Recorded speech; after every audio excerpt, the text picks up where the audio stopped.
waxaan idiin sheegayaa jacaylka saddexda nooc oo u kala baxo koowaad waa kana islama hadli karo waa la kala xishoodaa oo keliya xataa hadal la iskuma quro sokorta iska dhigno adna cusbad iska daa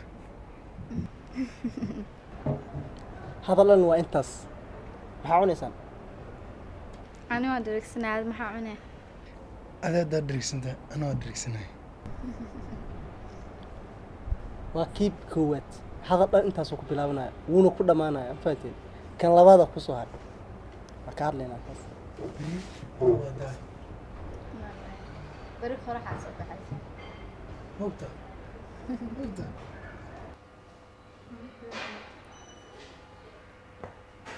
Virginia Espresso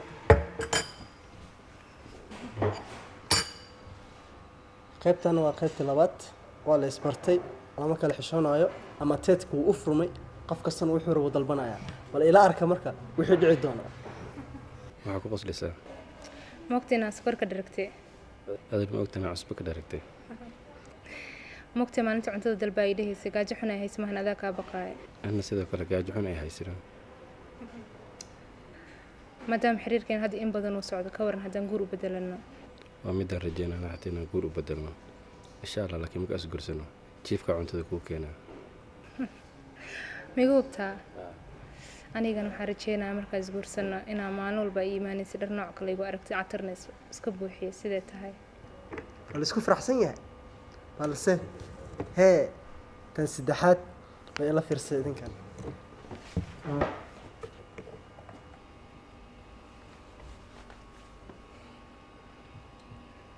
qaybtan waa qaybtii saddexaad oo aan wada sugaynay dhammaantiinba guuri wuu dhacay balse su-aasha meesha taalaa waxay tahay guurka marka uu dhacay balanta layska qaado bal ma la oofiyey mise aan wada daawano dhammaantiinba markaan ku guursana sarta cunto kuuga keena cawsta cuntada sarta liigu keenaya ish xaaji qamsiir galab kasto markaan shaqadu ka imaado dhar cusuban baan kugu soo dhaweyn cadar baan isku buufin wardulfey mis firiisadaa u eg tahay su-aasha meesha taalaa waxay tahay marka